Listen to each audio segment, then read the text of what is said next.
Welcome back. It's episode number 4 of the PennLive Wrestling Podcast. I'm Dustin Hockensmith, joined by Hunter Wallace from Keystone Caliber. We're still talking preseason District 3 wrestling, some breakout picks. We did Double A earlier this week. Now we're moving on to Triple A, just names to watch who can jump higher than they were last season, who can get on the radar from off the radar. Looking at a few veterans here, and then we'll also touch on some freshmen to watch in the District 3 AAA ranks. Hunter, you ready to do this? I am. Yep. All right. We did Double A. If you haven't caught that, you can subscribe, download the PennLive Wrestling Podcast on Apple, Spotify, and iHeartRadio. We're everywhere you need to be all season long. Hunter Wallace will be joining us. Dave Hecker will also be joining us to help break down what's going on in wrestling in Central Pennsylvania. So stay tuned. Be sure to subscribe and download. Let's look at the breakout guys in AAA here. And I want to start with a couple brothers. We have 2 sets of brothers on your list. Yep. First one's Nico and Marco Tosi from Warwick. And I hold both of these guys up as the epitome of that slow grind of improvement in wrestling. The kids who weren't, state or nationally ranked when they were in 7th grade or 8th grade or even 9th grade, but who have only continued to get better and better. And clearly, if we're including them on your list here, Hunter, we are expecting that to go on. Nico was a JV kid as a freshman, 8-13 as a sophomore. He goes to 20-5 as a junior. Looks pretty well set up to make his best postseason run yet. He's also committed to wrestle at Air Force at the next level. Marco is a junior now. Nico's a senior. Marco went 17-7 as a sophomore. He wrestled junior high as a freshman. And now what you've got is a kid who was a All-American in Greco-Roman and Fargo. And again, with a shot to kind of take that momentum and build on it in the junior season ahead. You've got Marco ranked number 1 at 106 in District 3, and you've got Nico number 1 at 113. So I think the secret is out with them. You just got a couple of kind of late bloomers who have stuck to it and are starting to see the fruits of their labor.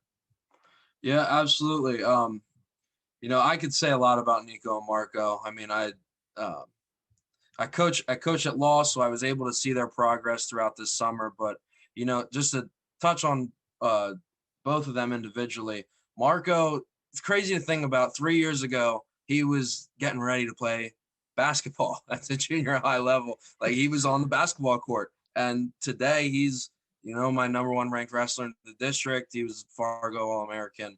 I mean, it's crazy how much he improved in 3 years. And then in Nico, 2 years ago, we were at the Governor Mifflin JV tournament with Northern Lebanon, and he didn't win a match. He was 0-3 at Governor Mifflin JV tournament, and here he is, committed Division I, number 1 ranked wrestler, top 10 in the state and my AAA state rankings. You don't hear about that ever, especially in the state of Pennsylvania, kids that come out and make that kind of improvement. So that really speaks volumes on their work ethic. They're grinders, man. They're such good kids. I mean, they deserve all the success that's coming towards them.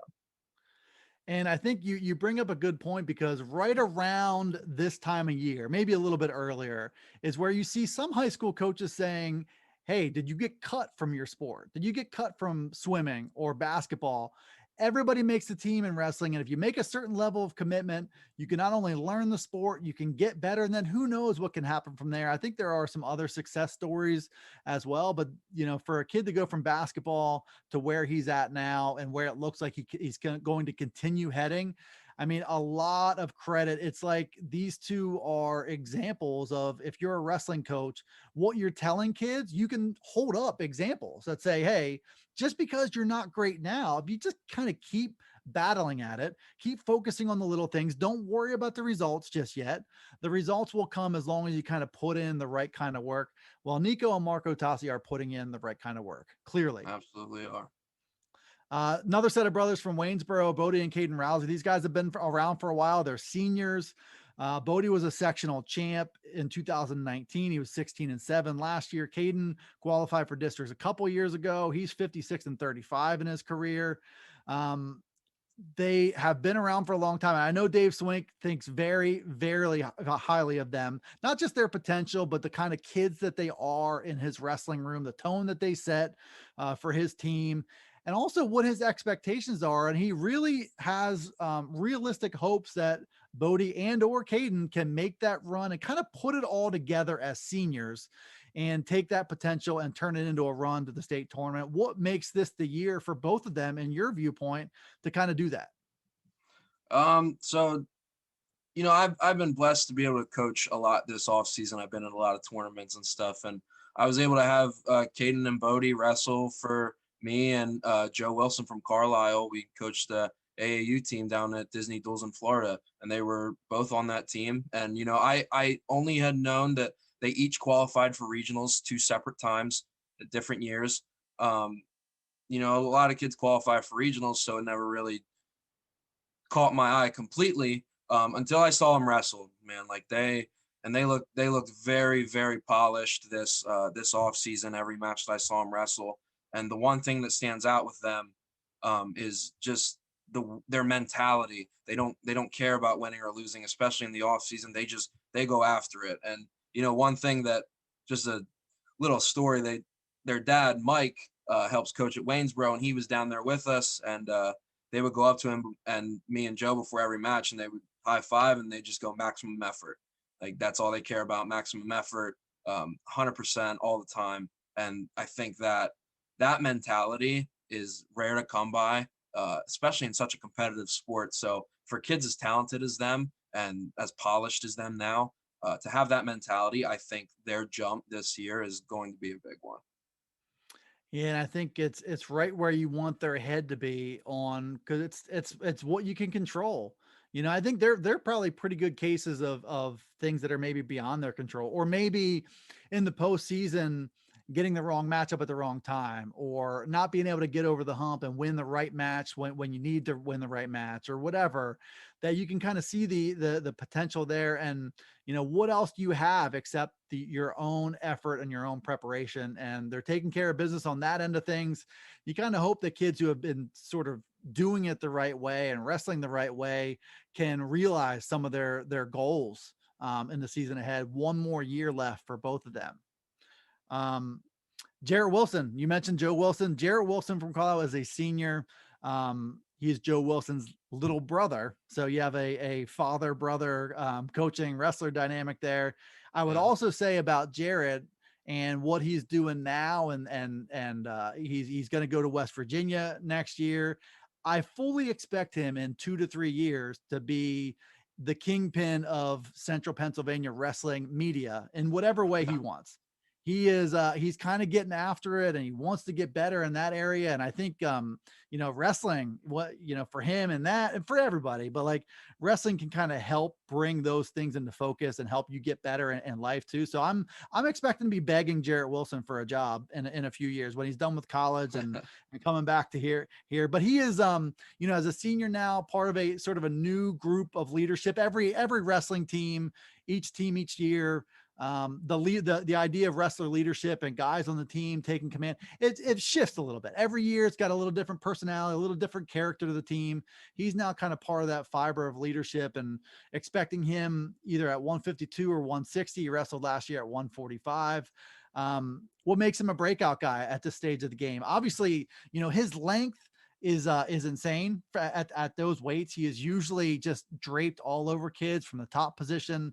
So you kind of see that. But what have you seen from the off season to really think that he can graduate to that next level? Jarrett is such a hard worker, man. Like, he takes everything that he does seriously, and he does it to the best of his ability. So, I mean, when that translates in wrestling, his improvements over since 8th grade have shown. But just this season, this past off season, just something I've noticed, he seems more confident. He seems stronger. Like you said, that his length and his reach for a 152-pounder is, you don't come by it much. He's very good on top. He's dangerous from his feet. He's got all kinds of stuff to make him take him to the next level.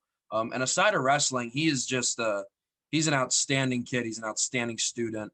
And that will take him also to new heights. I mean, people don't really look at that. People just kind of look at the talent in wrestling. But when you're getting it done in and out of the wrestling room, in the classroom, I mean, that helps. I mean, and it goes to show, I mean, his confidence just shot through the roof, I think, this past year. And I really expect to see him make the jump, and he definitely deserves it.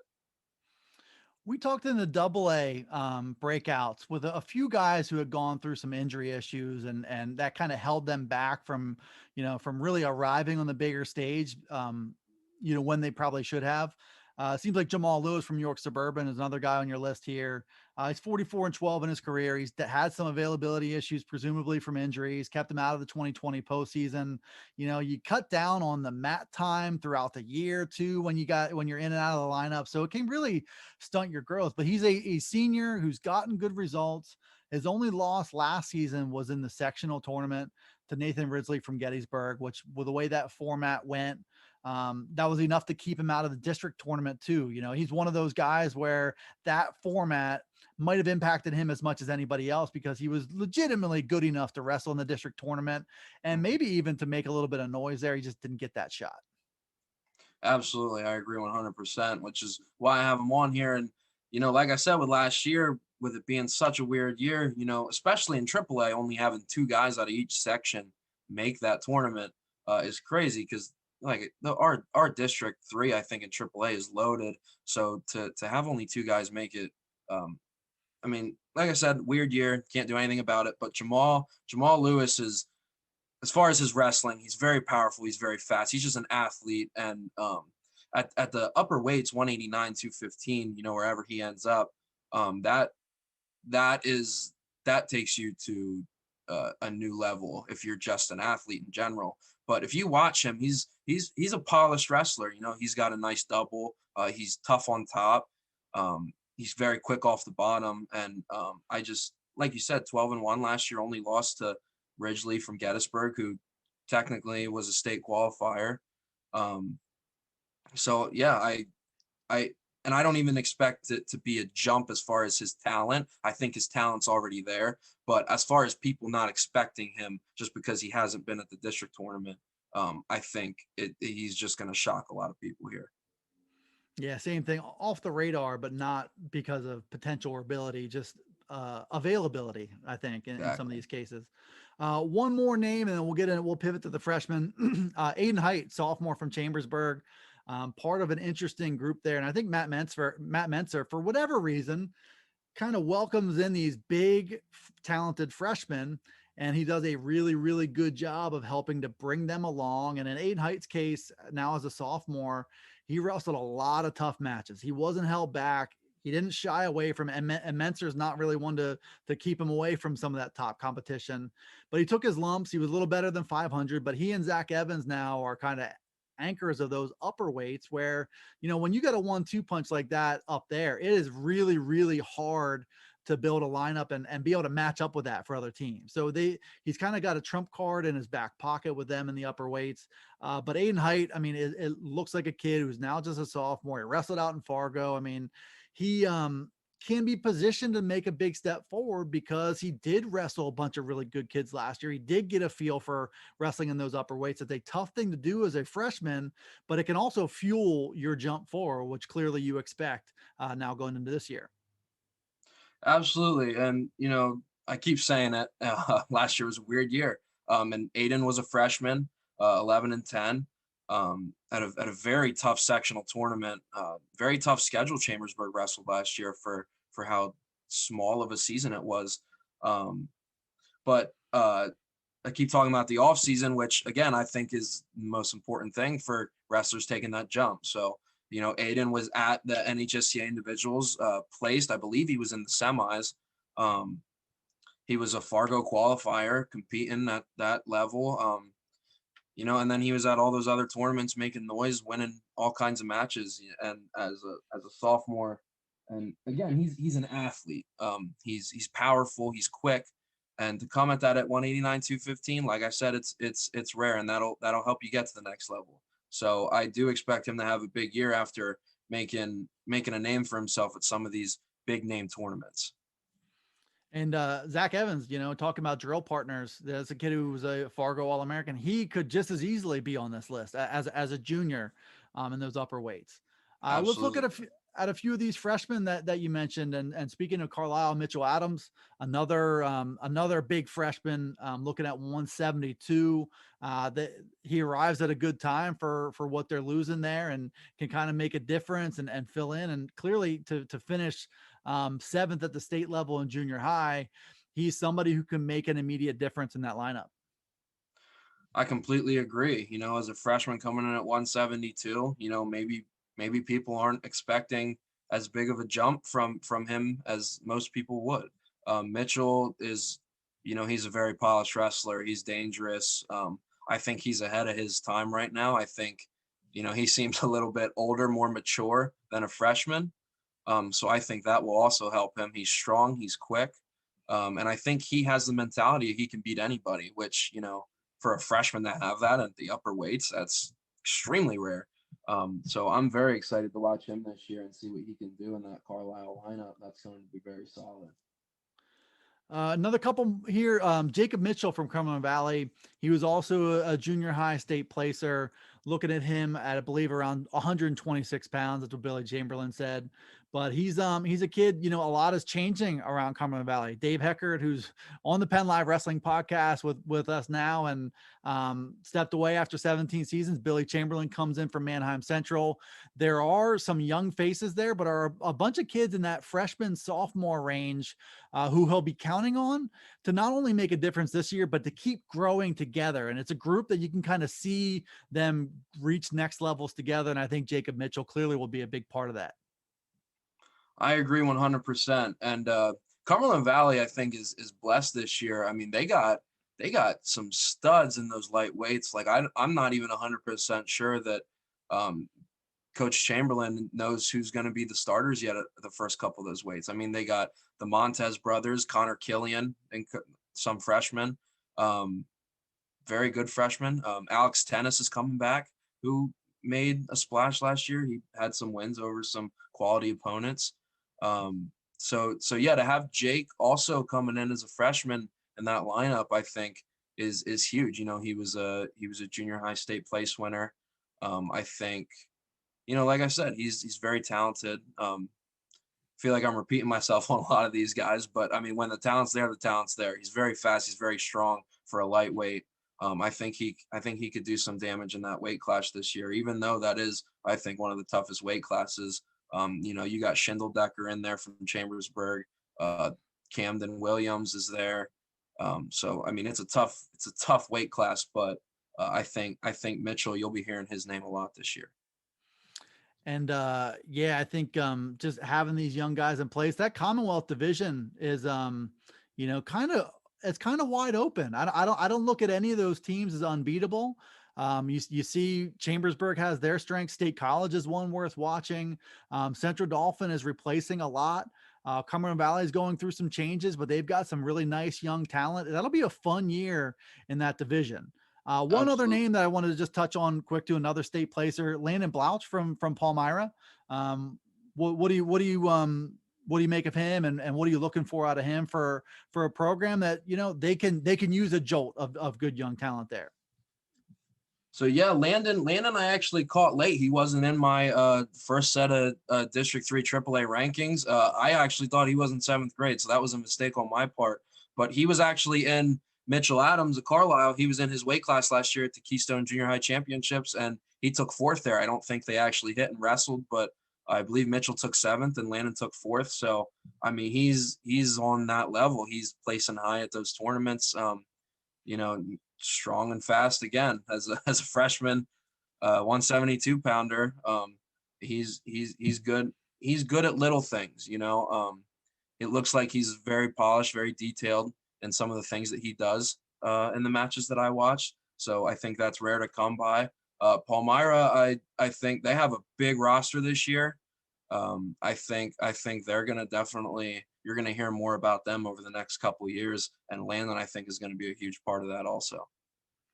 And if you're going to be wrestling in a sea of seniors, you better be strong and fast, as you mentioned, but you better be ready from on the mental side of things to really believe you can do it. One of those big mental issues is as a freshman competing against older guys, believing that you belong on the same mat. And it seems like with both Landon and Mitchell, that doesn't seem like a problem for them. They feel like they belong there, and that's half the battle.